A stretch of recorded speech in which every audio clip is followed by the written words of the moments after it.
आप सभी को नमस्कार। तो लास्ट क्लास में हमने काकतीय वंश किया था, देखा था कि काकतीय वंश का उदय कैसे हुआ, कैसे जनजाति विद्रोह होते हैं और कैसे सारी परिस्थिति प्रतिकूल रहती है, अनुकूल रहती है, सारी चीजें समझा हुआ था। लेकिन वहीं पे जब हम लोग रतनपुर की बात करें तो रतनपुर में कलचुरी वंश को हटा करके ऊपर दक्षिण कौशल में कलचुरी वंश को हटा करके वहां पे मराठा आ चुके हैं। अब मराठा क्यों आए, कैसे आए, उनका शासन क्या था, क्या वो प्रत्यक्ष शासन किए, क्या वो अप्रत्यक्ष शासन किए, ये सारे चीजों के बारे में हम लोग आज के क्लास में देखने वाले हैं। ये हमारे ऑफलाइन क्लास का हिस्सा है और ये हमारे जो एक कोर्स भी चल रहा है सीजीपीएससी प्री प्लस मेंस, उसके बारे में उससे संबंधित भी है। ये आपको वहां पे डेटा जो है देखने को मिल जाएगा। आप फर्स्ट कमेंट में लिंक चेक कर सकते हैं या डिस्क्रिप्शन से डिटेल प्राप्त कर सकते हैं ऑफलाइन क्लास की। तो अंबिकापुर में ऑफलाइन क्लास संचालित होती है, तो वहां से आप जाकर के एक बार इसे चेकआउट कर सकते हैं। चलिए आते हैं और सबसे पहले हम लोग समझते हैं कि परिस्थिति क्या चल रही है। परिस्थिति के हिसाब से फिर हम लोग सारी चीजों को स्थिर करेंगे। सबसे पहले रतनपुर की बात करते हैं। तो आप सबको जैसा पता है कि रतनपुर में लगभग 741 साल तक किनका शासन था? कलचुरी कलचुरी वंश का शासन यहाँ पे हुआ करता था। 1000 एडी में आए थे, 741 तक इन्होंने शासन किया। 741 वर्षों तक शासन किया। 1741 वो शासन काल रहता है, 1741 एडी वो शासन काल रहता है जहां पे इनके ऊपर मराठों का आक्रमण होता है। तो 1741 में मराठों का आक्रमण होता है और आक्रमण करने वाला आक्रमणकर्ता कौन था? कौन था? भास्कर पंत। ठीक। तो इसके बारे में मैंने आपको कलचुरी के समय वाले क्लास पे मैंने बताया था कि भास्कर पंत हालांकि जा रहा था कहाँ, उड़ीसा, बंगाल। उसको आमंत्रण किया गया था कि आइए हम लोग यहाँ से कुछ क्षेत्र जीतेंगे। देखिए इन लोग का जो शासन क्षेत्र रहेगा वो कहाँ था? नागपुर।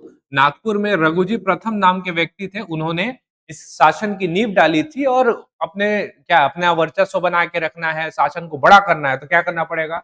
लूटपाट तो मचाना ही पड़ेगा ना। तो ये नागपुर से ये कहाँ जा रहे थे?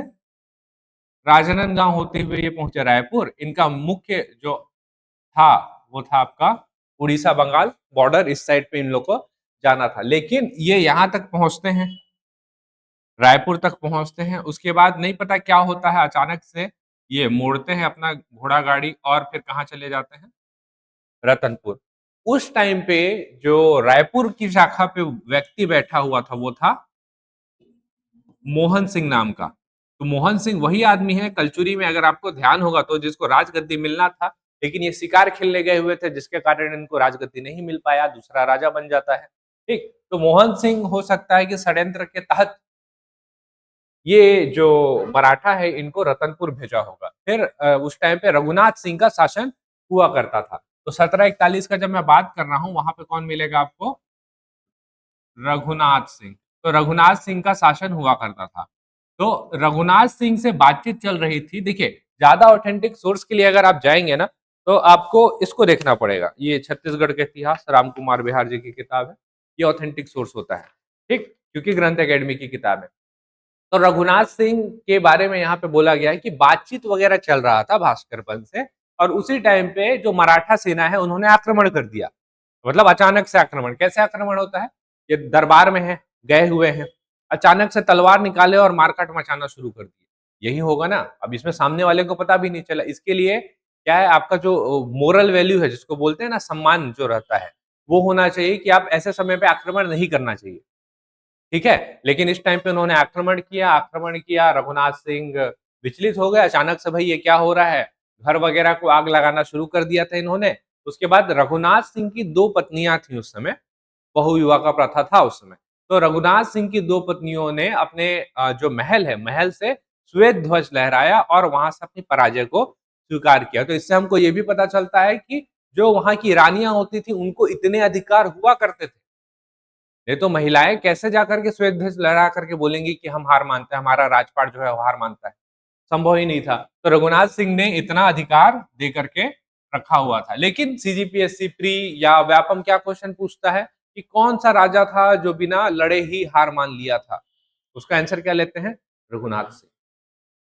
ठीक है। लेकिन ऐसा स्थिति नहीं था। जब आप पूरा डिटेलिंग में जाएंगे तो आपको पता चलेगा कि रघुनाथ सिंह क्योंकि उस टाइम पे गढ़ व्यवस्था भी थी ना। तो जो गढ़ व्यवस्था थी, गढ़ का जो प्रमुख होता था क्या? दीवान। तो यहाँ पे मुठभेड़ का, झड़प का आपको चीजें देखने को मिलेगा। लेकिन इतनी आकस्मिक चीजें हो गई थी कि कंट्रोल करना पॉसिबल नहीं था कि आपके साथ आपसे मिलने आया हुआ है कोई अचानक से तलवार निकाले और मारना शुरू कर दे, आप संभल नहीं पाएंगे वहां पे, है ना? तो उस टाइप की शायद सिचुएशन हुई रही होगी जिसके कारण रघुनाथ सिंह ने अपनी पराजय को स्वीकार किया था। लेकिन 1741 में आक्रमण हुआ इसका मतलब ये नहीं है कि इसके बाद रघुनाथ सिंह ने कुछ किया नहीं, क्योंकि होगा क्या, भास्कर पंथ तो जाएगा अपने अभियान में, जिसको जहां जाना है, कहां जाएगा, इधर से निकल करके उड़ीसा जाना है, वो जाएगा ही जाएगा। रतनपुर में अपने किसी प्रतिनिधि को बैठा करके जाएगा, तो वो प्रतिनिधि बैठेगा, कुछ टाइम तक शासन करेगा। रघुनाथ सिंह उसके प्रतिनिधि को वहां से हटाता है, उसको जेल में डाल देता है, उठा करके जेल में डाल देता है। उसके बाद दोबारा आक्रमण होता है, रतनपुर में दोबारा आक्रमण होता है। अब रघुनाथ सिंह को पकड़ा जाएगा, फिर हो सकता है आकस्मिक उसका निधन हो जाए। उसके बाद फिर जाकर के मराठा प्रतिनिधि के रूप में मोहन सिंह राजगद्दी पे बैठेगा, और यहीं से पता चलता है कि हो सकता है ये मोहन सिंह ने ही षड्यंत्र रचा हो। अगर बैठाना भी था तो रतनपुर शाखा के किसी को बैठाते, रायपुर शाखा के और मोहन सिंह को ही क्यों? तो इसी से ही पता चलता है कि मोहन सिंह हो सकता है कि षड्यंत्र किया रहा होगा।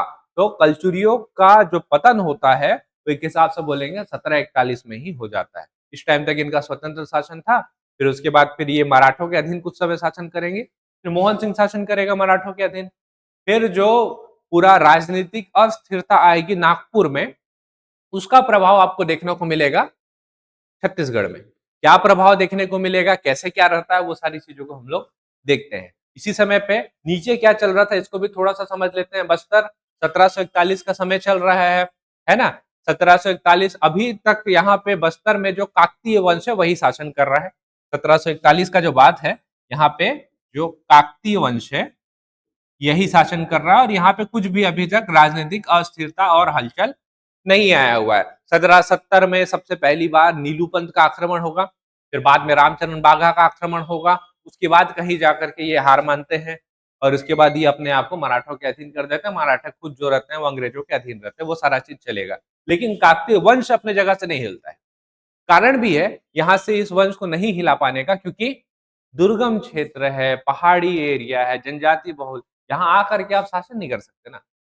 लोग भड़क गए तो सोचिए, 5000 लोग घेरे थे राजा को, और राजा की जगह अंग्रेज होता तो हो सकता है हमारा जाता। तो एक चीज रहा है, एक प्रथा रहा है, जिस टाइप से दुर्गम क्षेत्र में अगर मान लीजिए राजा को भगवान मान लिया गया तो भगवान हो गया वो। अब वो जो बोलेगा उसके हिसाब से जैसा चलना है करना है करेंगे। लेकिन कोई और हस्तक्षेप करने का कोशिश किया तो सहेंगे नहीं। इसी वजह से शायद हो सकता है कि बस्तर जो आदिवासी बहुल एरिया रहा था वहां पे कोई इन लोग घुसने का प्रयास ही नहीं किए। बोले कि हमारे अधीन रहो लेकिन हम घुस करके शासन नहीं करेंगे। जबकि आपको शासन चेंज होता हुआ यहाँ पे दिखेगा। मराठा प्रतिनिधि बन बैठेगा, फिर बाद में अंग्रेज आकर के बैठेगा, फिर बाद में फिर मराठा आकर के बैठेगा, दिखेगा। लेकिन आपको बस्तर में वो सारा चीज देखने को नहीं मिलेगा। क्लियर है? हम लोग को टाइमलाइन समझ में आ गया क्या है? इसी टाइमलाइन को अगर हम लोग विजुअलाइज करने का प्रयास करें तो कैसे करेंगे? इस तरीके से। ठीक है? तो 1758 से 1787 तक हमारे पास क्या चलेगा? प्रत्यक्ष भोसला शासन। क्या होता है इसको अभी मैं आपको बता देता हूं, वहां से हम लोग समझते हैं। 1741 से 1745 तक आपका शासन किसका रहेगा? भास्कर भास्कर बन बोला रघुनाथ सिंह का। फिर 1745 से 1758 जो मोहन सिंह है, देखिए ना 58 में आ रहा है ना प्रत्यक्ष, इससे पहले तो अप्रत्यक्ष होना चाहिए। तो 1745 से 1758 किसका शासन रहेगा? मोहन सिंह। ये मराठों के अधीन शासन करेगा। ठीक है? फिर कुछ राजनीतिक अस्थिरता रहती है, जिसके बाद मराठे के ही प्रतिनिधि को छत्तीसगढ़ में आकर के शासन करना पड़ता है। तो वो कौन रहेगा? 1758 से 1787 तक का शासन, जिसको हम लोग बोलेंगे प्रत्यक्ष भोसला शासन। इस अवधि में बिंबाजी भोसले नामक एक व्यक्ति जो रहेंगे वो छत्तीसगढ़ में आकर के शासन करेंगे। ठीक, फिर बिंबाजी भोसले की मृत्यु हो जाती है। तब बिंबाजी भोसले, क्योंकि ये वाला जो क्षेत्र है ये फ्री मिल गया इनको। मराठा कहाँ जा रहे थे? ये वाला क्षेत्र, उन लोग तो उड़ीसा जा रहे थे। तो उड़ीसा जाते जाते छत्तीसगढ़ बीच में आया, कब्जा कर लिए, क्षेत्र फ्री में मिल गया। अब ये वाला क्षेत्र जो रहेगा इसको हम लोग किस प्रकार से इस्तेमाल करेंगे? पैसा देने वाला क्षेत्र है, इसका शोषण करना है, कोलोनाइज टाइप से। तो कोलोनाइज कैसे करें? सूबा पद्धति लगाते हैं। सूबा शासन। छत्तीसगढ़ में अभी तक का जो वर्ष शासन रहेगा वो रहेगा आपका सूबा शासन। क्या काम रहता है पता है? जो ज्यादा पैसा वसूल करके दे सकता है वही सूबेदार। सामने वाला बोलता है मैं ज्यादा दूंगा तो मैं सूबेदार। ये शासन व्यवस्था था सूबा पद्धति। मतलब इनको सिर्फ छत्तीसगढ़ से पैसा निकालना था और कुछ नहीं। तो ये सूबा पद्धति रहेगा 1787 से 1818 तक। ठीक है, जो मराठों के अधीन ही रहता है, ये भी मराठों के अधीन है। 1818 में एक लड़ाई हो जाता है। ठीक है, 1818 में एक लड़ाई हो जाता है और इस टाइम पे क्या होता है, मराठा हार जाता है। ठीक, मराठा हार गए तो नागपुर का जो क्षेत्र है वो चला गया किसके अंतर्गत? अंग्रेजों के अंतर्गत। क्योंकि इस टाइम पे सहायक संधि करने के लिए इन लोग मजबूर कर लेते हैं, है ना? तो सहायक संधि करने के लिए मजबूर कर लिए और एक ट्रीटी साइन हुआ। ट्रीटी के तहत जो जब तक उस टाइम पे जो नागपुर का राजा है वो बड़ा नहीं हो जाता, तब तक नागपुर जो रहेगा वो अंग्रेजों के अधीन रहेगा। नागपुर अगर अंग्रेजों के अधीन तो जो उसका सब्सिडरी छत्तीसगढ़ है वो भी अंग्रेजों के अधीन। तो छत्तीसगढ़ स्वतः ही अंग्रेजों के अधीन आ गया। इस वजह से आप 1818 से 1830 देखेंगे यहाँ पे ब्रिटिशर्स या अंग्रेजों का शासन रहा। एक क्वेश्चन आपसे पूछता है कि कौन सा वो समय था या कौन सा पहला वर्ष था जब छत्तीसगढ़ पहली बार अंग्रेजों के अधीन आया? 1800। क्लियर है? चले आगे। 1826 में वो ट्रीटी समाप्त होती है और 1826 में नागपुर का शासन जो रहता है वापस मराठों को मिल जाता है। उस टाइम पे जो शासक रहता है वो रहता है रघुजी तृतीय। ठीक, लेकिन छत्तीसगढ़ को कुछ ट्रीटी के तहत 4 साल इन लोग अपने पास और रखते हैं। तो 1830 में जाकर के इन लोग किसको देते हैं? मराठों को देते हैं वापस। फिर 1830 में मराठा अपना प्रतिनिधित्व वापस लगाते हैं। तो 1830 से 1854 तक यहाँ पे पुनः मराठा शासन आपको देखने को मिलेगा। फिर वैसे ही जैसे सूबेदार थे तो सूबा का नाम चेंज करके जिलेदार कर दिए। तो 1830 से 1854 तक अब जिलेदार रहेंगे। जिलेदार हो गए तो पहला जिलेदार, दूसरा जिलेदार। 1854 में क्या होता है, जो नागपुर का शासक है रघुजी तृतीय, उसकी अल्पकालीन मृत्यु हो जाती है ना? बहुत कम उम्र में ही मृत्यु हो जाती है। ये देखिए अंग्रेजों की रणनीति कितनी शानदार रहती है। अंग्रेजों के पर्सपेक्टिव से सोच करके देखिएगा, वो उसको अय्याश और शराबी, है ना, और चरित्रहीन टाइप का व्यक्ति टाइप से डेवलप करने का उसको प्रयास करते हैं। वो दारू मतलब जो शराब है इसका सेवन करते करते अपने पूरा शरीर खराब कर चुके थे और अल्पकालीन मृत्यु। उसके बाद जैसे अल्पकालीन मृत्यु आता है, डलहौजी आ जाता है, बोलता है तुम्हारा कोई बेटा नहीं है, इस क्षेत्र को मैं हड़प लूंगा। तो डलहौजी की हड़प नीति के तहत ये नागपुर को हड़प लेता है ना? गोद रहित नीति था ना कि आप बच्चे गोद नहीं ले सकते। बच्चे गोद लेंगे और वो आपका राजपाट नहीं संभाल सकता। बच्चा जो है वो आपके प्रॉपर्टी का हिस्सेदार हो सकता है, लेकिन राज्य का हिस्सेदार नहीं हो सकता। अब सोच करके देखिए, राजा कोई और है और प्रॉपर्टी का हिस्सेदार कोई और। तो राजा अगर कोई और है तो वो अपने राज से उसका प्रॉपर्टी ले जाने उसको देगा? ये तो लूट करके छीन करके लाने वाले लोग हैं ना। उड़ीसा जाकर के लूट करके लाए हुए लोग हैं। अब वो क्या लगता है आपको, वो अगर मतलब घोड़ा गाड़ी में वो जा करके अपना प्रॉपर्टी का हिस्सा लेकर के जा रहा है तो उसको लूट नहीं लेंगे रास्ते में? तो कोई मतलब नहीं था। एक हिसाब से ना पैसा मिलेगा ना राजपाट मिलेगा, सीधा सा हिसाब ये था। तो डलहौजी की हड़प नीति के तहत नागपुर हड़पाया, छत्तीसगढ़ स्वतः ही अंग्रेजों के अधीन चला गया। तो 1854 से लेकर के 1947 तक, जब तक अंग्रेज नहीं जाता तब तक छत्तीसगढ़ रहेगा अंग्रेजों के अधीन। क्लियर है? ये इसका पूरा टाइमलाइन है जिसको हम लोग को देखना है। समझ आया? एक बार टाइम फ्रेम देख लेते हैं, कौन सा राजा कौन कब कब रहेगा और क्यों किसी को छत्तीसगढ़ आना ही पड़ गया, इसको हम लोग एक बार समझ लेते हैं। आइए, ये टाइम फ्रेम आपको समझाने में मदद करेगा कि क्या परिस्थिति चल रही थी उस टाइम पे। ठीक है, तो इसको अच्छे से देखिएगा, इससे बहुत सारी चीजें क्लियर हो जाएगी। और अगर आपको रिवाइज करना है तो इससे बेहतर और कुछ ऑप्शन नहीं हो सकता रिवाइज करने का। राजाओं के नाम लिखिए और बताइए कौन कहाँ पे कैसे कैसे आया था, किसके टाइम पे क्या चला था। सबसे पहला चीज हम लोग लेंगे रघुजी प्रथम। ये वो व्यक्ति थे जो भोसला शासन की शुरुआत किए थे और शासन क्षेत्र कहाँ करेंगे, कैपिटल कहाँ बनाएंगे? नागपुर। सही है, नागपुर से ये शासन करेंगे। तो रघुजी प्रथम का ही वो सेनापति था जिसका नाम था भास्कर पंत, जिसने छत्तीसगढ़ में आक्रमण करके छत्तीसगढ़ को अपने अधीन ले लिया, वो था। ठीक, अब रघुजी प्रथम के बाद इसके 4 बेटे हैं, जानको जी, मुधो जी, बिंबा जी और साबा जी। ये करके आपको 4 बेटे देखने को मिलेंगे। तो जैसा प्रथा चला आ रहा है, सबसे बड़े बेटे को नागपुर मिलना चाहिए, तो जानको जी को मिलना चाहिए था क्या, नागपुर, लेकिन बाकी लोगों को वो क्षेत्र मिलेगा जो हो सकता है उनको पसंद ना हो। तो मुधोजी और बिंबाजी ये दोनों मिल करके विद्रोह कर देते हैं, है ना। मुधोजी और बिंबाजी ये दोनों मिल करके विद्रोह कर देते हैं, बोलते हैं कि हमको वो क्षेत्र नहीं चाहिए जो हमको दिया जा रहा है, हमको चाहिए नागपुर। क्योंकि बिंबाजी भोसले भी वहीं रहना चाहते थे, नागपुर में ही रहना चाहते थे, वो जाना नहीं चाहते थे यहाँ से। ठीक, लड़ाई होता है जानको जी, मुधोजी प्लस बिंबाजी का, लेकिन ये राजा है, हराना आसान है क्या, नहीं है ना। तो जानको जी जीत जाता है, जानको जी अपने पास में नागपुर रखता है, मुधो जी को चांदा दिया जाता है, मुधो जी को चांदा राज्य दिया जाता है। साभा जी जो है इसको बरार राज्य दिया जाता है, और बिंबा जी इनको बोला जाता है तुमको क्या मिलेगा, है ना। इस कारण इनको छत्तीसगढ़ आना पड़ता है मजबूरी में। ठीक है, तो अगर क्वेश्चन अच्छा ट्विस्ट करके बनाएगा तो ये सारे फैक्ट को डाला जाता है कि कौन सा राजा है जिसे मजबूरी में ही छत्तीसगढ़ आना पड़ गया, लेकिन फिर भी उसे छत्तीसगढ़ की जनता बहुत अपना प्रिय मानती, बिंबाजी भोसले। तो ये है बिंबाजी भोसले जिनको छत्तीसगढ़ आना पड़ गया था। तो हमने वही देखा कि प्रत्यक्ष जो मराठा शासन रहेगा वो बिंबाजी भोसले के साइड से शुरू होगा। हमने देख लिया कि बिंबाजी भोसले को यहाँ आना ही क्यों पड़ा, और मोहन सिंह को क्यों जाना पड़ा, इसीलिए जाना पड़ा क्योंकि बिंबाजी भोसले आ रहे हैं।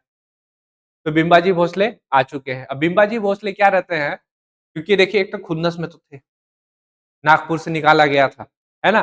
तो ये स्वतंत्र रूप से शासन कर रहे हैं, बिंबाजी भोसले यहाँ पे छत्तीसगढ़ में स्वतंत्र शासन कर रहे हैं। इस चीज को भी ध्यान रखिएगा, ये अच्छा पॉइंट है, स्वतंत्र शासन कर रहे हैं। मतलब क्या होता है कि ये यहाँ से जो भी कर वसूली करते थे उसका एक भी हिस्सा नागपुर नहीं भेजते थे। ठीक है, एक भी हिस्सा नागपुर नहीं, इसका मतलब तो यही हुआ ना कि मैं स्वतंत्र हूं, लेकिन ये बोलने मात्र के स्वतंत्र थे, इस चीज को भी ध्यान रखिएगा।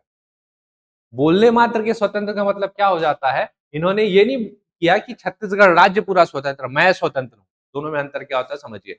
कोई भी एक स्वतंत्र शासक रहता है वो अपने सिक्के जारी करता है, तो बिंबाजी भोसले के कोई स्वतंत्र सिक्के आपको देखने को नहीं मिलेंगे, पहला।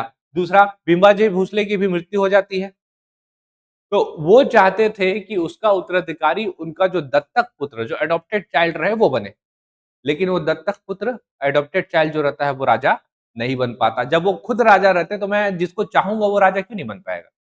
तो इससे ये समझ में आता है कि बिंबाजी भोसले ने छत्तीसगढ़ में राजा टाइप से शासन तो किया, स्वतंत्र राजा टाइप से शासन किया, लेकिन वो स्वतंत्र राजा से ज्यादा बेहतर यहाँ के सूबेदार हुआ करते रहे होंगे।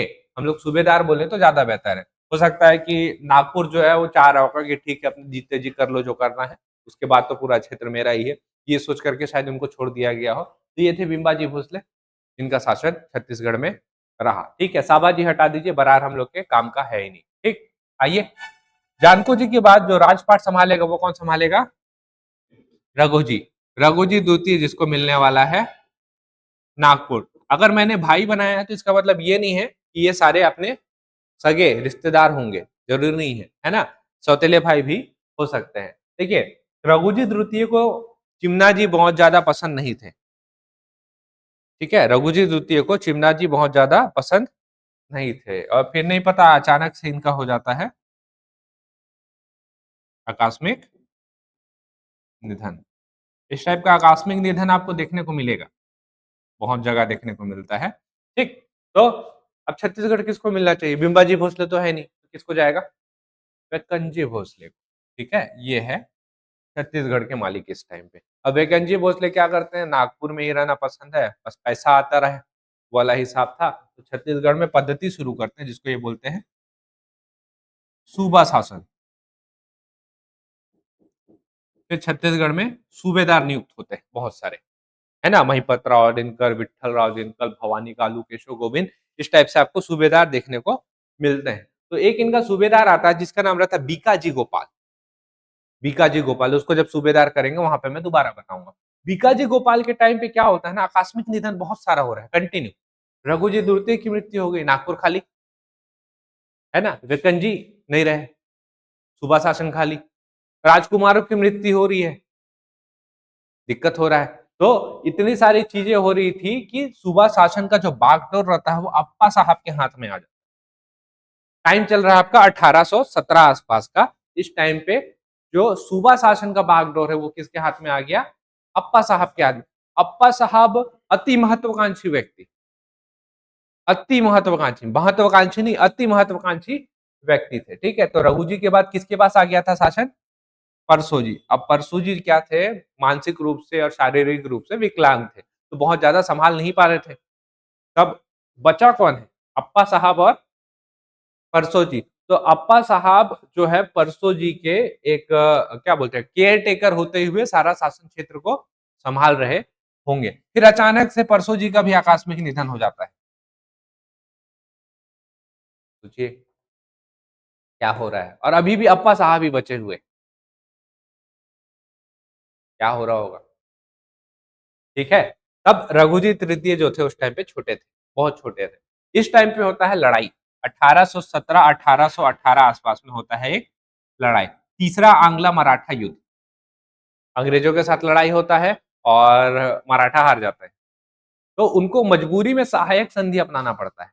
और सहायक संधि अपनाते हैं तो क्या होता है, अंग्रेजों का एक प्रतिनिधि आपके कोर्ट में या आपके द्वार पे बैठेगा, तब आप कुछ नहीं कर सकते ना अपने हिसाब से। इस कारण हो सकता है रघुजी तृतीय का आकस्मिक निधन होने से बच गया, नहीं तो हो सकता है इनका भी आकस्मिक निधन हो जाता। तो अप्पा साहब है, रघुजी तृतीय है। अब होता है वो संधि जो मैंने आपको बताया ना कि 1830 तक संधि होता है कि नागपुर हमारे अंतर्गत रहेगा और छत्तीसगढ़ स्वतः ही अंग्रेजों के अधीन चला जाएगा। वो आपको देखने को मिलता है यहाँ पे। अब रघुजी तृतीय छोटे हैं तो केयर टेकर टाइप से इनको बड़ा किया जाएगा। अप्पा साहब बहुत फ्रस्ट्रेट हो जाते हैं क्योंकि अंग्रेज बैठे हुए हैं, आप कुछ कर नहीं सकते, बाहरी मामले उनके अधीन आ जाते हैं, अंग्रेजों के अधीन आ जाते हैं, आंतरिक में भी आप बहुत ज्यादा कुछ कर नहीं पा रहे क्योंकि आप लड़ाई हारे हो ना। तो इसके बाद अप्पा साहब एक दो विद्रोह करने की कोशिश करवाते हैं, है ना। डोंगरगढ़ का विद्रोह आपको देखने को मिलेगा जो अप्पा साहब करवाते हैं, लेकिन अंग्रेज उसको शांत करा देते हैं। उसके बाद अप्पा साहब को यहाँ से भगाते हैं और वो भागते भागते ही उनका जीवन खत्म हो जाता है।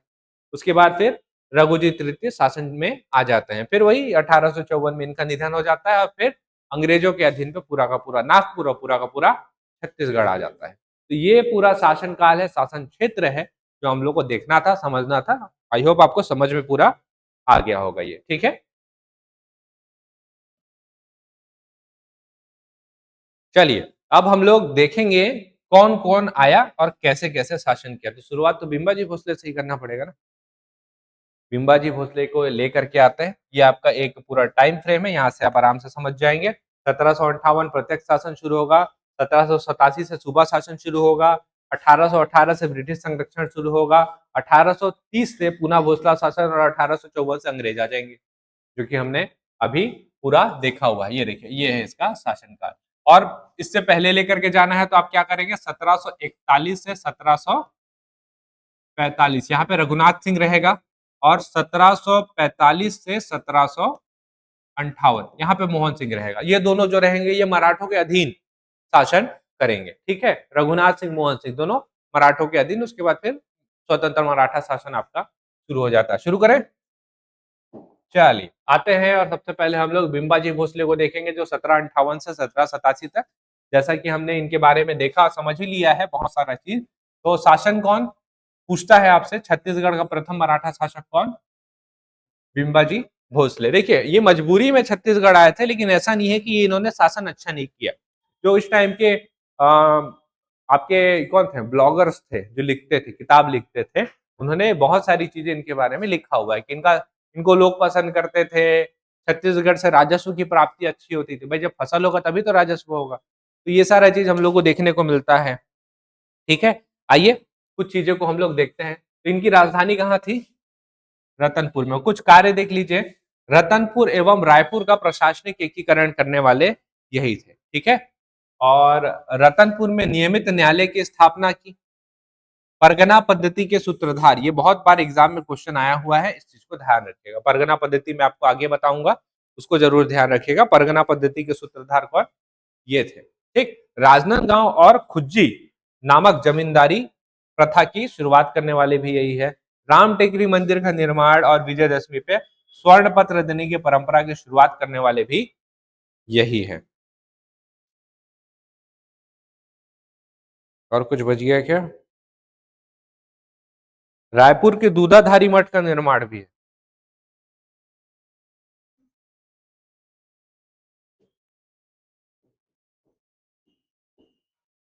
रायपुर का दूधाधारी मठ का भी निर्माण है। इसके टाइम पे एक यूरोपियन यात्री आया था जिसका नाम था कोलब्रुक। इसको भी जरूर ध्यान रखेंगे, कोलब्रुक 2 बार आएगा। यही वो है जो बताएगा कि छत्तीसगढ़ की स्थिति क्या है। पहले तो इसके समय बिम्बाजी भोसले के समय पे आ गया है। अब देखेगा ना स्थिति परिस्थिति, फिर आकलन करके बताएगा कि बिम्बाजी भोसले के टाइम पे यहाँ पे लगभग 4 से 5 लाख रुपए वार्षिक जो है हम लोग को आय की प्राप्ति होती थी। लगभग यही है आंकड़ा, इसका सही है, बुक में भी लिखा हुआ है।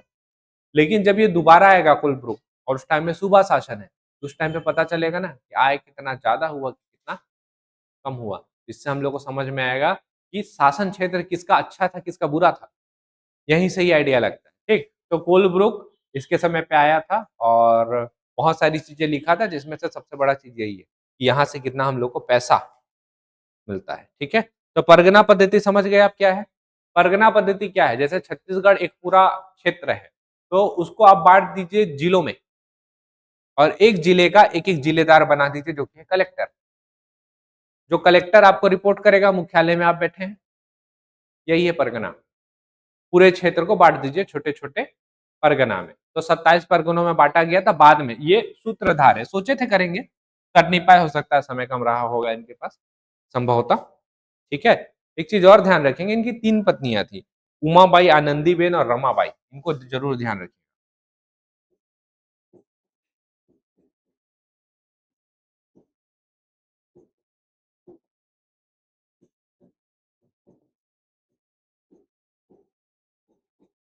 उमाबाई, आनंदीबेन और रमाबाई। अब पत्नियों का नाम क्यों ध्यान रखना पड़ रहा है? क्योंकि इनकी पत्नी जब बिम्बाजी भोसले का निधन हुआ था तो सती हो गई उमाबाई।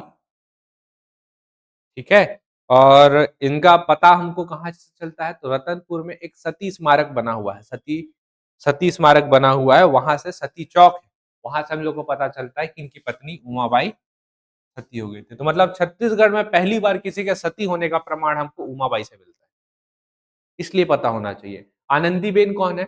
जैसे इनका निधन होगा, पूरा का पूरा सेना जो रहता है वो आनंदीबेन का बात मानने के लिए तैयार हो जाता है। आनंदीबेन को अपना जो राजा या रानी जो है वो मान लेता है। तो पूरा का पूरा बिम्बाजी भोसले का सेना आनंदीबेन के हाथ में। जब तक समझौता नहीं होगा तब तक आनंदीबेन उस सेना को मराठों को नहीं सौंपने वाली।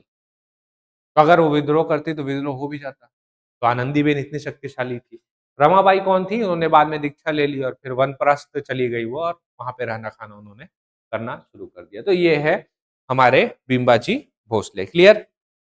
चले, बिम्बाजी भोसले का निधन हो गया। चाहते थे मेरा बेटा राजा बने, लेकिन राजा नहीं बन पाया क्योंकि दत्तक पुत्र था, स्वयं का पुत्र नहीं था। तो इसी कारण लड़ाई होता है एक, है ना? तो एक लड़ाई में क्या होता है? लड़ाई में ये होता है कि मराठा जो है, जो नागपुर के मराठा, वो आनंदीबेन से बिना पूछे यहाँ पे सूबेदारों की नियुक्ति करते हैं, जो रहता है वैकनजी भोसले। ठीक, लेकिन यहाँ पे आनंदीबेन उस सेना के माध्यम से उनको यहाँ से खदेड़ देती है और फिर वापस एक समझौता होता है मराठा जो कि नागपुर में बैठे हैं और आनंदीबेन के बीच में। यहाँ पे सूबा शासन चलेगा और राजकुमारों के नाम पे चलेगा। सूबा के नाम पे शासन नहीं चलेगा, राजकुमारों के नाम पे शासन चलेगा, जिसको चलाने वाले सूबेदार रहे। ऐसे करके एक समझौता होता, तब जाकर के मानती है। लेकिन रतनपुर का पूरा कंट्रोल नागपुर के हाथ में तो आ ही गया ना, सूबा शासन यहाँ पे चल रहा है। तो मराठों की एक उपनिवेशवाद नीति थी जिसमें शासन का संपूर्ण दायित्व किसके हाथ में आ जाएगा? सूबेदार। तो छत्तीसगढ़ में सबसे जो घटिया समय था वो यही सूबेदारी प्रथा थी। आपको लगेगा हर जगह का तो अच्छा रहा, लेकिन छत्तीसगढ़ का नहीं था। सूबेदार सीधा सीधा क्या था? बोली लगाइए, ठेकेदारी व्यवस्था थी। जो ज्यादा पैसा बोलता था ना कि मैं छत्तीसगढ़ से आपको ज्यादा पैसा ला के दे सकता हूँ, उसको सूबेदार बना दो। कैसे ला रहा है, क्या कर रहा है, सब मतलब नहीं है ना? बस ला करके दो, ये वाला था। तो ये उपनिवेश बना दिए थे। तो नियुक्ति ठेकेदारी प्रथा के आधार पर होती थी। यही सारा चीज तो है। क्रिटिसिज्म अगर आपको करना पड़े सूबेदारी प्रथा का, तो यही तो है। यह एक ठेकेदारी प्रथा थी, जो सर्वाधिक धन ला करके देता था उसको सूबेदार बना दिया जाता था। ठीक, दूसरा, इन लोग जो टैक्स का, कर का आकलन जो करते थे वो कैसे करते थे पता है? जिसके घर में जितना ज्यादा हल उतना टैक्स लगाओ उसके ऊपर। बोला तो खराब है, नहीं फिर भी लगाओ टैक्स। तो ये था, ठीक। तो इससे भी समझ में आता है कि हाँ, ये थोड़ा सा ज्यादा ही वसूली वाला प्रथा था। और क्या आप इसका आलोचना कर सकते हैं? सूबा शासन के दौरान आप देखेंगे छत्तीसगढ़ में एक भी निर्माण कार्य नहीं, ना मंदिर बना, ना डैम बना, ना रोड बना, ना कुछ स्थापत्य बना, कुछ भी नहीं है। तो ये भी तो है आलोचना। बाकी टाइम पे तो उसने न्यायालय की स्थापना की, रायपुर और रतनपुर का प्रशासनिक एकीकरण किया, स्वर्ण पत्र दिए, सती चौराहा स्मारक देखने को मिलता है। इसके टाइम में क्या है? कुछ नहीं। तो ये भी तो आलोचना है। तो ये सारा चीज आप आलोचना में आराम से लिख सकते हैं। और क्या है आलोचना में पता है? कि सूबेदारों का घर खुद झोपड़ी का हुआ करता था। तो पैसा वो अपने लिए भी नहीं कमा रहे, बस अपना पोजीशन को मजबूत रखने के लिए कमा रहे थे। हाँ, एक सूबेदार के तो गोली मार करके हत्या कर दिए थे वहीं के वासी लोग। उसके बारे में भी देखेंगे, ठीक है। तो ये सारा चीज था। और साथ में एक और है आलोचना, स्थायी नहीं था ये, स्थायी था, सॉरी स्थायी था, वंशानुगत नहीं था। जो बोलता था कि मैं ज्यादा पैसा दूंगा उसको बना देते थे, अगले साल चेंज, अगले साल कोई और, है ना। तो किसी को स्टेबिलिटी दिया ही नहीं। तो ये भी तो है कि जब तक आप स्थायी नहीं रखेंगे तब तक कुछ और बेहतर क्या देखने को मिलेगा, ठीक। तो ये सारा आलोचना आपको देखने को मिलता है। शुरू करें, सूबेदार लाते हैं। आइए, सबसे पहला सूबेदार है महिपत राव दिनकर, ठीक है। छत्तीसगढ़ का प्रथम सूबेदार कौन है पूछेगा, महिपत राव दिनकर। एक क्वेश्चन यहाँ से 3 बार रिपीट किया है, बार बार पीएससी जो है सूबेदारों का क्रम जमाने के लिए। महिपत राव, विट्ठल राव, केशव गोविंद, भवानी काल, ये सारा जो है भवानी कालू, केशव गोविंद, ये इसका क्रम जो है आप ध्यान रखेंगे। 8 सूबेदार थे टोटल, और सबका आप क्रम जो है ध्यान रखेंगे, दोबारा आएगा तो आपको आराम से बनना चाहिए। चलिए, छत्तीसगढ़ के प्रथम सूबेदार, ठीक है। वास्तविक शक्ति किसके हाथ में थी? बिंबाजी की विधवा आनंदीबेन। जब तक समझौता नहीं होगा तब तक शक्ति इसके हाथ में आएगी नहीं। अब मान करके चलिए समझौता हो गया है और शक्ति महिपत राव दिनकर के पास आ गई है। इनके समय में 1790 में फॉरेस्टर नाम का आदमी जो है वो छत्तीसगढ़ आया हुआ था, इसको ध्यान रखिएगा, ठीक है। पहले गढ़ व्यवस्था लगभग इस टाइप से हुआ करती थी, ज्यादा नहीं मिलेगा ना आपको, 1 2 3 4 5 6 7।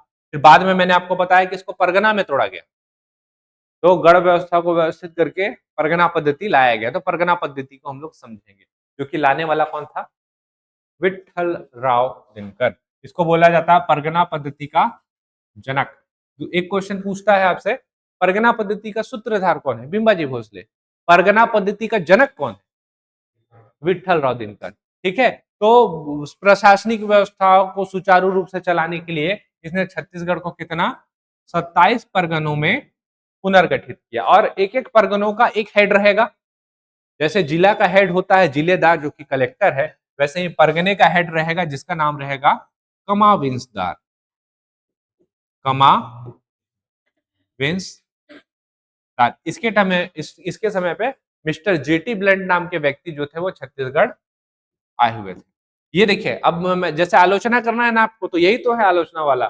फॉरेस्टर लिखेगा ना अपनी किताब में कि मैं आया तो देखा कि यहाँ के सूबेदारों का घर भी मिट्टी का था, है ना। कैप्टन ब्लड लिखेंगे कि मेरे को तो उधर ही रोकवा दिया गया था, शहर ही आने नहीं दिया गया। तो यही सारा तो आलोचना है, यहीं से तो आप आलोचना निकालेंगे, ठीक। तो यही सब चीज हम लोग को देखना पड़ता है। चले आगे, ठीक। आइए आगे चलते हैं। विट्ठल राव दिनकर, भवानी कालू। भवानी कालू छूट गया क्या? दिख रहा है भवानी कालू। अगला है तीसरा नंबर आपका, भवानी कालू करिए।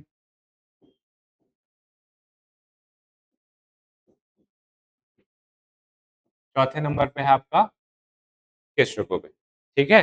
भवानी कालू को बोला जाता है सबसे कम समय तक सूबेदार रहने वाला यही है। हो सकता है ये कैसे कार्य कर रहा होगा इसको समझिए।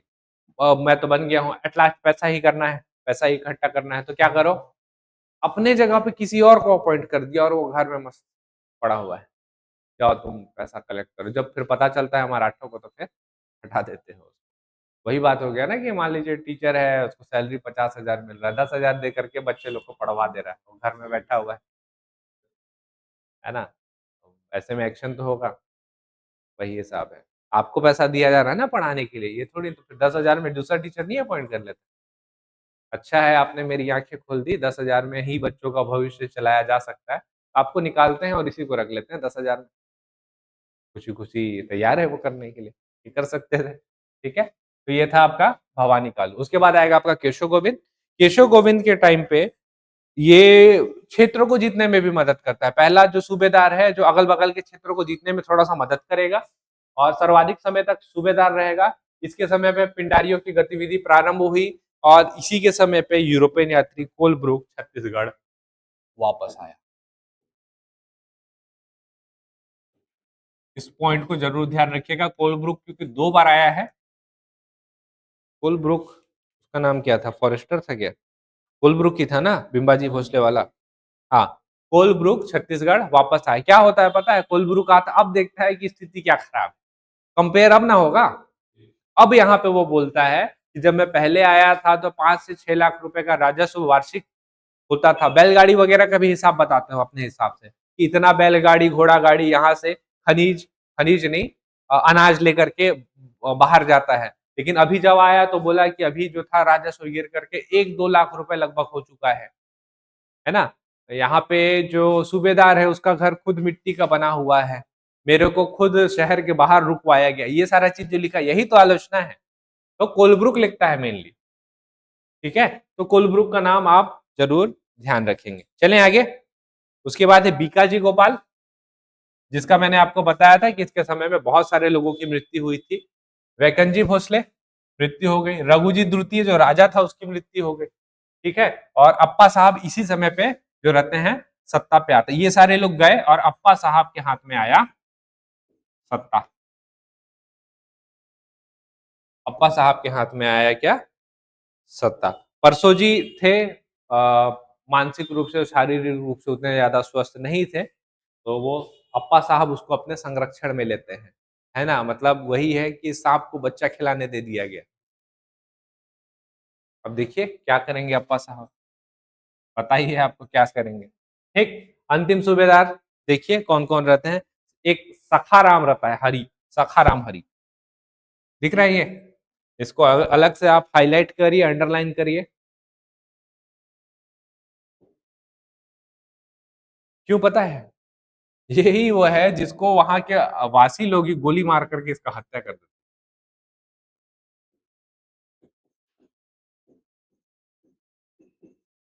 वहाँ के लोग गोली मार करके ही इसका हत्या कर देते हैं। तो ये भी तो है आपका आलोचना। यही सारे पॉइंट्स को तो आप हाइलाइट करेंगे तभी तो नंबर मिलेगा, नहीं तो कहाँ से मिलेगा?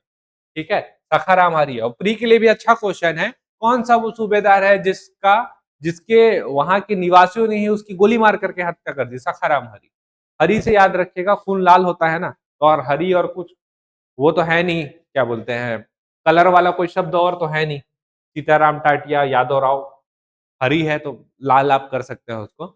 मारे उसको हरा खून बह गया पूरा, ठीक है? तो ये आप ध्यान रख सकते हैं। तो सीताराम टाटिया और लास्ट है आपका यादवराव दिवाकर, तो ये हो गया। तो यादवराव दिवाकर के समय क्या होता है, ब्रिटिश रेजिडेंट जेनकिंस ने सुबा पद्धति को समाप्त किया और सुबा पद्धति को समाप्त क्यों किया होगा? लड़ाई, तीसरा आंग्ला मराठा युद्ध, है ना? और उसके बाद इनको क्या करना पड़ गया, परिस्थिति के हिसाब से सहायक संधि करना पड़ गया। तो नागपुर का क्षेत्र चला गया अंग्रेजों के अधीन पे, तो छत्तीसगढ़ का क्षेत्र स्वतः ही चला जाएगा अंग्रेजों के अधीन पे। तो कौन करेगा? इसका नाम याद रखिएगा, रेजिडेंट जेनकिंस, ठीक है? तो जेनकिंस जो रहता है वो सुबह पद्धति को समाप्त करके शासन अपने पास रखता है। क्या होता है देखिए, जब एक कोई राजा आया है, जब वो जाएगा तो दूसरे को वो राज्यभार सौंप करके जाता है। काम में भी होता है कि अगर मान लीजिए किसी का ट्रांसफर हो गया, प्रमोशन हो गया, तो अपना कार्य का भार किसी दूसरे को सौंप करके जाता है। तो ये सौंपा जेनकिंस के हाथ में आया, ठीक है? इसको ध्यान रखिएगा। फिर 1817 में क्या होता है, ये अप्पा साहब जिसको अंगरक्षक बनाया गया था परसो जी का, है ना? तो परसू जी का निधन हो गया आकस्मिक। परसू जी का 1817 में निधन हो गया। अब अप्पा साहब के हाथ में पूरा का पूरा बागडोर आ चुका है, लेकिन लड़ाई भी तो हार गए हैं। इसी वजह से अप्पा साहब स्वतंत्र रूप से शासन नहीं कर पाएंगे, तो ये विद्रोह करते हैं, फिर करवाते हैं, है ना? लेकिन अच्छा, यहाँ लिखा हुआ है केशव गोविंद वाला, ये। लेकिन क्या होता है, बहुत ज़्यादा हस्तक्षेप हो रहा है अंग्रेज़ों के माध्यम से, तो इसी वजह से बहुत चिड़चिड़ा जाते हैं, एक लड़ाई करवाते हैं, लेकिन लड़ाई हार जाते हैं। अब जैसे लड़ाई हारे, उसके बाद ये भागने का प्रयास करते हैं और भागते-भागते ही खत्म, वापस देखने को आपको नहीं मिलेंगे, ठीक? तो 1818 से 1830 तक किसका शासन रहेगा? ब्रिटिशर्स का। फिर 1830 में जब रघुजी तृतीय, परसो जी के बेटे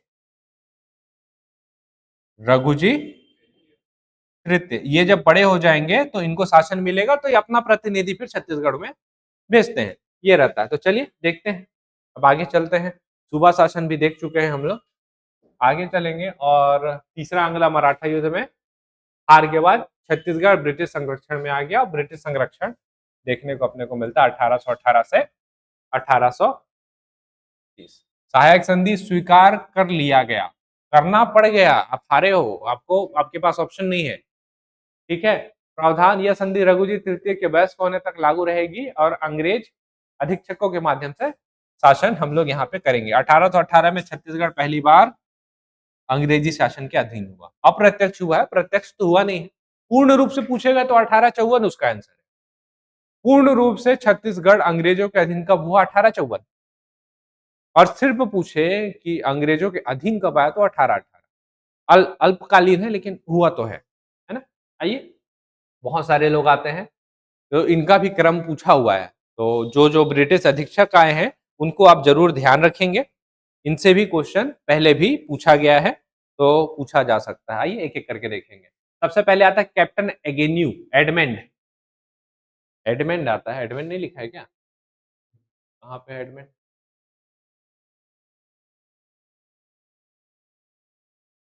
चलिए एडमंड करिए बस, पहला रहेगा आपका कैप्टन एडमंड। तो छत्तीसगढ़ का पहला क्वेश्चन यही आता है कि छत्तीसगढ़ का पहला ब्रिटिश अधीक्षक कौन? एडमंड। 1818 में ही बनेगा। छत्तीसगढ़ का नियुक्त तो पहला सुपरिटेंडेंट कौन? एडमंड, वही है। इसके टाइम पे डोंगरगढ़ के जमींदारों का विद्रोह हुआ था, ये सबसे इंपॉर्टेंट चीज है, इसको बस ध्यान रखिएगा। डोंगरगढ़, ठीक है? इसके समय पे डोंगरगढ़ के जमींदारों का विद्रोह हुआ था। क्यों याद रखने की जरूरत है? क्योंकि इसके जो प्रेरणा स्रोत थे वो थे अप्पा साहब। जाते जाते सोचे एक बीज तो डालते जाए, तो भड़काते गए डोंगरगढ़ के लोगों को कि विद्रोह करो, विद्रोह करवाए और निकल लिए खुद, ठीक है? कुछ महीने ही शासन रहा, बहुत लंबा शासन एडमंड का था नहीं, 1818 में ही ये हट गए। उसके बाद सबसे काबिल व्यक्ति आते हैं अंग्रेजों के साइड से, उसका नाम रहता है एगेन्यू। एडमंड के बाद एगेन्यू, सबसे लंबा कार्यकाल इसी का रहेगा। सभी अधीक्षकों में सबसे योग्य है, अनुभवी है और कुशल प्रशासन। देखिए क्या क्या कर पाता है। सबसे पहला और सबसे इंपॉर्टेंट चीज, राजधानी को रतनपुर से रायपुर शिफ्ट करने वाला यही है। दिखा, 27 परगना था, तो 27 परगना को प्रशासनिक आधार में चेंज करके किसमें? 8 में कर देगा। आटो का नाम पता रहेगा? DR3 नवा खरोद, ऐसे करके याद रखिएगा। R3 नवा खरोद।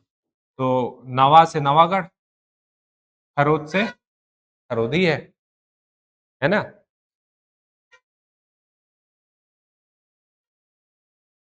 नवागढ़ और खरोद हो गया। D से 3 आएगा, धमतरी, दुर्ग, कहा? धमधा, धमतरी, दुर्ग और धमधा। आर से लीजिए, रतनपुर, रायपुर और राजरो।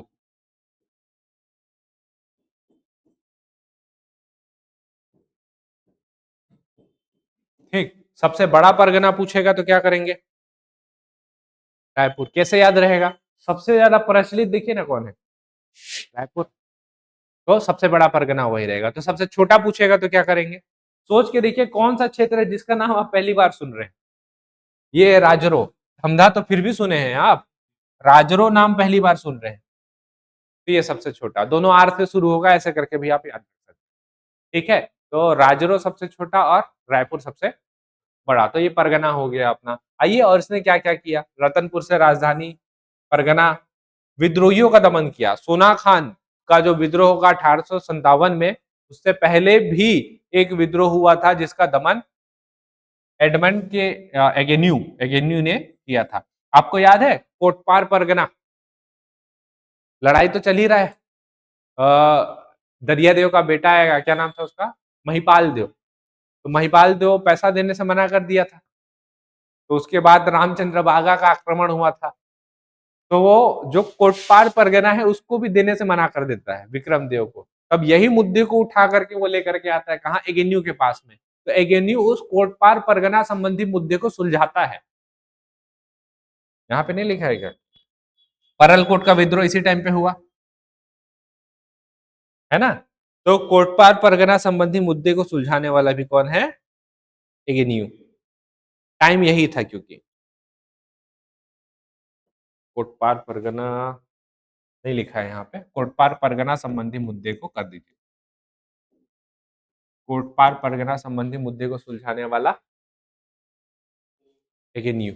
ठीक है, तो ये चीज भी हो गया। और क्या छूट रहा है अपना इसमें, 1819 में रामसाय का विद्रोह हो गया, परलकोट का विद्रोह सुलझाया, व्यवस्था में सुधार हेतु कर्मचारी नियुक्त करता है, जैसे पटेल का पद को समाप्त करता है लेकिन गोटिया के पद को भी बना करके रखता है। और व्यवस्था में सुधार हेतु कुछ कर्मचारी नियुक्त करेगा, जैसे बरार पांडे, पातेदार और अमीन। बरार पांडे, पातेदार और अमीन, ये तीन पद जो है ये अलग से नियुक्त करता है। ठीक है, तो कैप्टन एडमंड के बाद एगेन्यू, ये दो हो चुके हैं। एगेन्यू के बाद कौन आएगा, हंटर आएगा। तीसरे तीसरे नंबर पे करेंगे हम हंटर। कुछ काम नहीं किया इसी वजह से लिखने का जरूरत नहीं है हालांकि, लेकिन सीक्वेंस जमाने के लिए देगा तो पता होना चाहिए। हंटर के बाद कौन आएगा, सेंडिस। ठीक है, तो सेंडिस का काम क्या था, इसको इंग्लिश को लागू करना है। ठीक, तो संचार, डाक तार व्यवस्था प्रारंभ करवाएगा, भाषा और कैलेंडर, अंग्रेजी भाषा का सरकारी कामकाज का माध्यम बनाएगा और अंग्रेजी 9 वर्ष जारी करेगा। भूमि सुधार के लिए ताहूतदारी प्रथा की शुरुआत करती है, जो कि अनसक्सेसफुल रहता है। जमीन को रेंट पे दे दो, जो रेंट में जमीन लिया है वो वहां का जमींदार हो गया कुछ समय के लिए, वहां से पैसा कलेक्ट करके दे, है ना, और फिर या तो दोबारा रिन्यू होगा, नहीं तो फिर किसी तीसरे को दे देंगे। जबकि जमींदारी व्यवस्था ऐसी नहीं थी ना, तो वंशानुगत चलती थी कि अभी उसका पिता है तो बाद में उसका बेटा होगा, फिर उसका बेटा होगा। ताहूतदारी प्रथा जो थी वो टेम्पररी जमींदार समझ, सक्सेसफुल नहीं होता है ये फिर बंद कर दिया जाता है। तो ताहूतदारी प्रथा के तहत लोरमी और तरेंगा नामक दो तालुका का भी बनाया जाता है, लेकिन सक्सेसफुल नहीं होता है ना। और इनका एक और काम था जो था कि बंजर भूमि को प्रभावशील व्यक्तियों के सहयोग से कृषि योग्य बनाना, इसी का ताहूतदारी का। दे दिए ना किसी जमीन को, अब वहां पे तुम रहो, खुद खेती करो, लोगों को बसाओ, तुम लोग समझो, वहां से पैसा आना चाहिए बस। ठीक, तो ये है। उसके बाद कौन आया, विल्किंसन और क्राफर्ड, 3, 4, 5। विल्किंसन नाम का व्यक्ति आएगा और लास्ट आएगा आपका क्राफोर्ड। ठीक, तो इनको भी आप जरूर ध्यान रखेंगे और सीक्वेंस में ही ध्यान रखेंगे, है ना। Edmund Agnew Hunter, Sandys Wilkinson Crawford. ठीक, Edmund Agnew Hunter, Sandys Wilkinson Crawford, इसको सीक्वेंस में लिख लीजिएगा। जमाने के लिए आएगा तो आप आराम से इसको जमा लेंगे। टाइम हो चुका है 1830 का। अब यहाँ पे मराठों को दोबारा आना है, तो मराठा यहाँ पे आते हैं दोबारा। तो पुनः भोसला शासन आता है, और इस बार क्योंकि शासन क्षेत्र रतनपुर से रायपुर चेंज हो चुका है, तो अब रायपुर से मुख्यालय संचालित होगा। प्रमुख अधिकारी सूबेदार के स्थान पे अब जिलेदार हम बोलेंगे। प्रथम जिलेदार कौन, कृष्णराव अप्पा, और अंतिम जिलेदार कौन, गोपाल राव अप्पा। इससे अभी तक कोई क्वेश्चन आया नहीं है, तो पहला और लास्ट आप ध्यान रखेंगे, चल जाएगा। लेकिन एक नजर आप चाहे तो जरूर देख करके जाएगा। कभी अगर इस जगह से क्वेश्चन नहीं आता ना, तो अगर सीक्वेंस जमाने के लिए भी आएगा तो पहला और आखिरी तो आप जमा लेंगे और उससे क्वेश्चन बन जाएगा। ठीक, और फिर और ज्यादा कुछ क्वेश्चन आता है तो फिर देखेंगे कैसे करना है। आइए रघुजी तृतीय के समय पे कुछ प्रमुख घटनाएं देख लेते हैं। अच्छी घटनाएं भी हैं, जैसे ठगों का दमन। ठगी बहुत ज्यादा था, है ना। तो ठगते थे, जाते थे, ठगी करते थे, लूट लेते थे, ये सब था। नरबली प्रथा याद आया? 1842, 1842 था, 22 वर्ष तक 1863, याद आया? इतना लंबे समय तक रखा हुआ था, है ना? तो ये सारा चीज़ किनके टाइम पे हुआ? रघुजी तृतीय के टाइम पे हुआ। और सती प्रथा का अंत या उन्मूलन आप बोल सकते हैं। विलियम बेंटिक वाइसरॉय, उसने इसका अंत किया था, लेकिन समय किसका चल रहा था? रघुजी तृतीय का।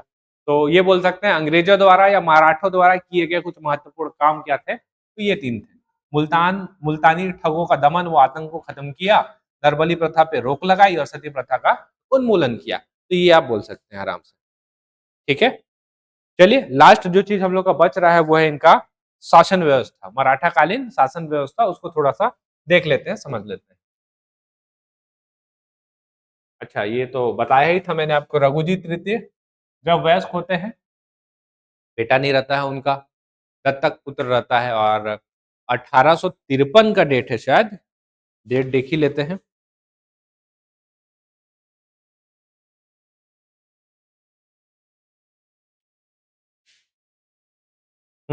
1853 का ही डेट है। तो रघुजी तृतीय का 1853 में, 1853 में, 1 महीने लंबी बीमारी के कारण नागपुर में ही निधन हो जाता है, उनका निधन हो चुका है। उस टाइम में डलहौजी है, डलहौजी को तो अपॉर्चुनिटी चाहिए, हड़पना है, कैसे हड़पे? देख रहे हैं राजा तो चला गया, तो नीति लेकर के आए थे जिसको बोलते हैं डॉक्ट्रिन ऑफ लैप्स, सुना है आपने? डलहौजी की हड़प नीति के नाम से ज्यादा फेमस थी। क्या था ये कि जो राजा रहेगा, राजा का अपना बेटा ही राजपाट का उत्तराधिकारी हो सकता है, लेकिन राजा का दत्तक पुत्र, गोद लिया गया बेटा राजपाट का उत्तराधिकारी नहीं हो सकता। तो इनका तो गोद लिया हुआ बेटा था, तो नागपुर को अपने कब्जे में ले लिया। 1853 में निधन हुआ ना, तो जैसे ही नागपुर को इन्होंने अपने कब्जे में लिया, वैसे ही छत्तीसगढ़ स्वतः ही अपने कब्जे में चला गया। बरार भी कब्जे में ले लिए थे, भागड़ भी कब्जे में ले लिए थे, ऐसे करके 8 साल में डलहौजी 8 क्षेत्र को अपने कब्जे में ले लिया, है ना? इससे भी बहुत ज्यादा असंतोष था, जिसके कारण 1857 की क्रांति हुई। राजा लोग सहयोग तो किए ही है ना? और ये डलहौजी का हड़प नीति ही था जिसके कारण रानी लक्ष्मीबाई ने भी जो था रिवोल्ट किया था, मैं अपनी झांसी नहीं दूंगी। क्यों?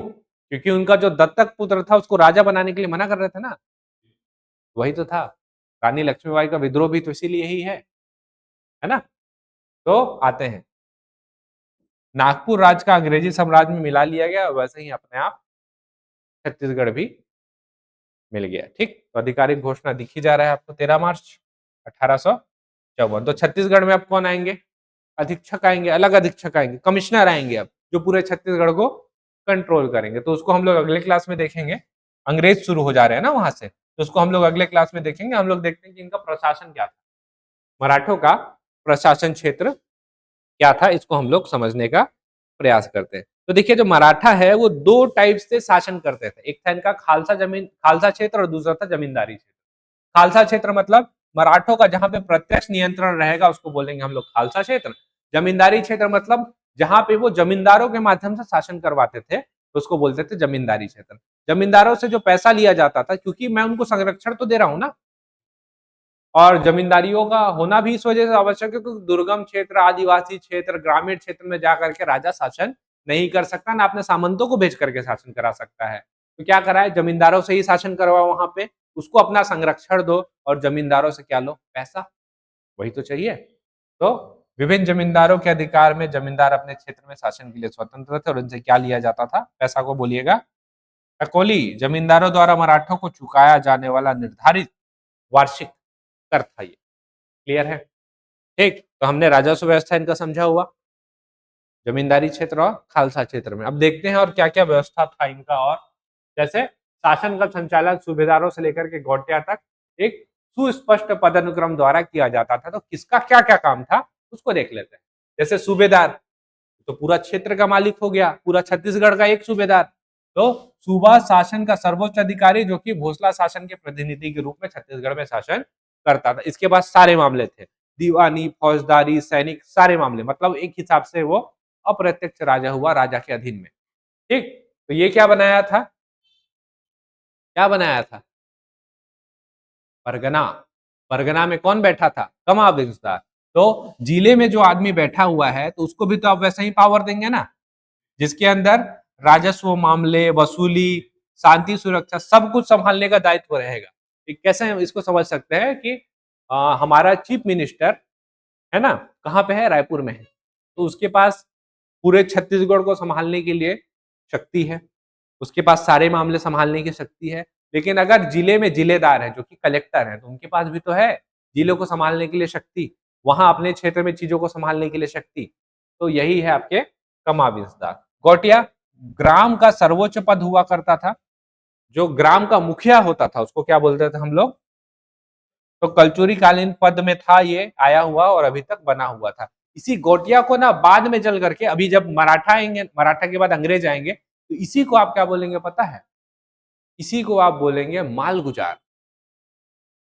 गोटिया और मालगुजार दोनों एक ही है, आगे चल करके आप इसको बोलेंगे। पटेल, पटेल का मतलब क्या था? लगान निर्धारण व वसूली में ये सहायक हुआ करता था। ठीक, अन्य महत्वपूर्ण पद आप देख लीजिए, जैसे फडणवीस लेखा अधिकारी, आय व्यय का हिसाब करने वाला आदमी था ये। ठीक है। बरार पांडे, तो ये लगान संबंधी दस्तावेज तैयार करता था। पंडरी पांडे आबकारी विभाग का प्रमुख होता था। पोतदार जो था खजांची, खजांची ये होता था। और कोई बच गया? सारे लोग तो आ गए।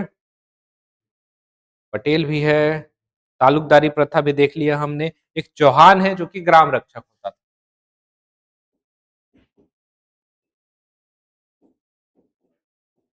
ग्राम रक्षक, बस। ठीक, आते हैं आगे। कर प्रणाली देख लेते हैं इनका। एकोली तो आप समझ गए कि जमींदारों से लिया जाने वाला वार्षिक कर हुआ करता था, इसको हम लोग क्या बोलेंगे? एकोली बोलेंगे। एक रहता था शायर, शायर, शायर रहता था आपका आयात निर्यात कर। देखिए, तो सोच करके देखिए, तो शेर और शायरी, हम लोग के साइड पे तो कविता चलता था शुरू में, कविता चलता था, कहानियां चलता था, काव्य संग्रह चलता था, निबंध चलता था। शायर तो बाहर से आया है ना। लेकिन हमारे पास अब इस लेवल के विख्यात शायर अब हमारे पास हो गए हैं कि हम लोग दुनिया को शायर इंपोर्ट कर रहे हैं और एक्सपोर्ट कर रहे हैं। यहीं से इंपोर्ट और एक्सपोर्ट आएगा ना। शायर पहले बाहर से आया, इंपोर्ट किया हमने, अब हम लोग खुद एक्सपोर्ट कर रहे हैं। तो शायर आएगा तो आयात निर्यात आपको ध्यान रहेगा। ठीक, देखिए कलाली, क को हटाइए, अब देखिए अब क्या दिखता है आपको? लाली क्या है? लाल कलर का क्या देखे हैं आप? गांव से बाहर निकलिए, वो सफेद का होता है। अंग्रेजी में लाल कलर का क्या दिखेगा आपको? शराब। तो मादक द्रव्य से बिक्री पे होने वाले लाइसेंस के रूप में लिया जाने वाला कर, कलाली। ठीक, अगला या पंडरी। पंडरी से क्या ध्यान आता है आपको? पंडरी मार्केट रायपुर, कपड़ा बाजार, और कुछ है? ठीक है, तो कपड़ा बाजार है ना। ठीक है, तो ये जो पंडरी है, उल्टा लिखा है, इसको सेवा यहां होना।